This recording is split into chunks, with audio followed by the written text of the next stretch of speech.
Hey everyone, welcome back to a video.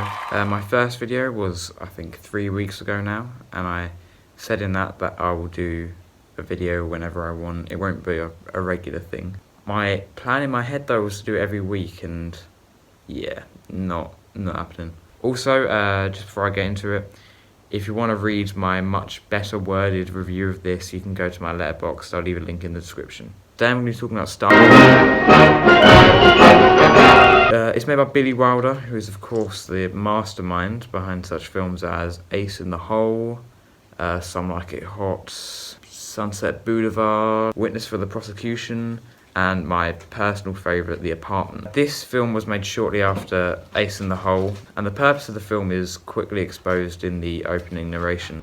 I don't know about you, but it always makes me sore when I see those war pictures. All about flying leathernecks and submarine patrols and frogmen and gorillas in the Philippines. What gets me is that there never was a movie about POWs, about prisoners of war. Which makes great sense, because all the prisoner of war films we know and love, like The Great Escape or The Good, the Bad and the Ugly, or my second favourite film of all time, The Human Condition, was made in the late 50s or 60s, which is... Can you stop? My cat's at the scratching post. Those films came kind of late 50s, early 60s, and this was early 50s, so this was set in standard. This film follows American prisoners in a German prisoner of war camp, hence the name Stalag 17. And there's a cold open of people trying to escape the Stalag, but their seemingly ingenious plan being foiled.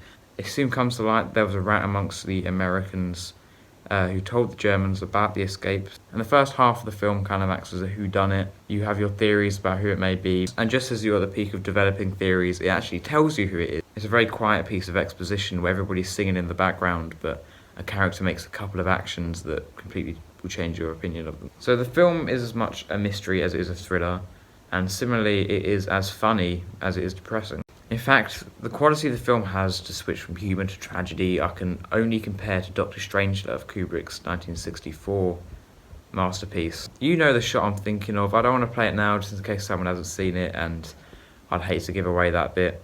But there is one moment in it which is laugh out loud funny and then complete stone silence. There are multiple scenes like that that hit the scary kind of levels of realisation and vulnerability in characters being in an all-men camp away from women. The first one is when somebody receives a letter from home and their wife tells them that they found a child on the doorstep magically one day and they've decided to adopt it. But while she's writing, she can't stop saying, "You won't believe. You won't believe this, you won't believe that." So after the guy reads this, he keeps on going, "Why does she keep on saying I won't believe it? I believe it." And when I first heard this story, nothing actually did seem that wrong with it. But the more he repeated, I believe it, the more you realised he doesn't at all, and the situation is that she has slept with another person. And it's brilliant how the same piece of dialogue, said over and over again, can switch the tone from genuine belief in your wife to complete denial of a situation that is perfectly likely to happen.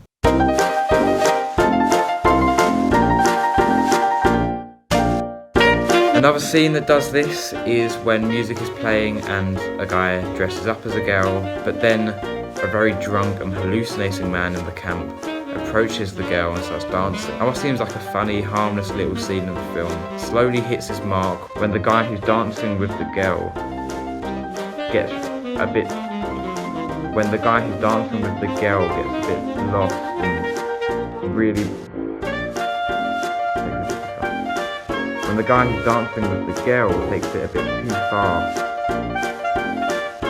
Before anything weird happens, the guy in drag is telling, "Oh wait, I am a guy," and there's this big speech of the person dancing with the guy in drag.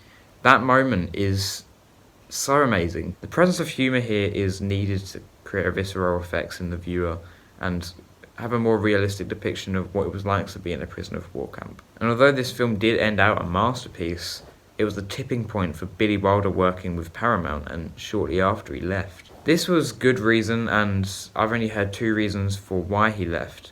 One of them was that pretty much all of the money made on Stalag 17 was going to be used to fill the hole that Ace in the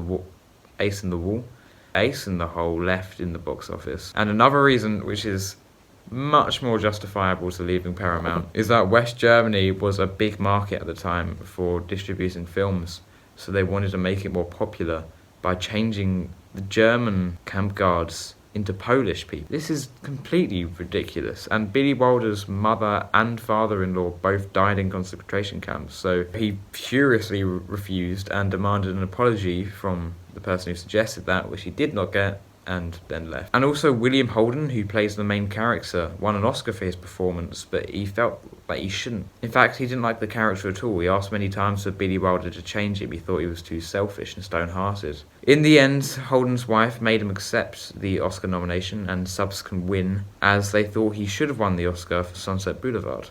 And you know what? They're right.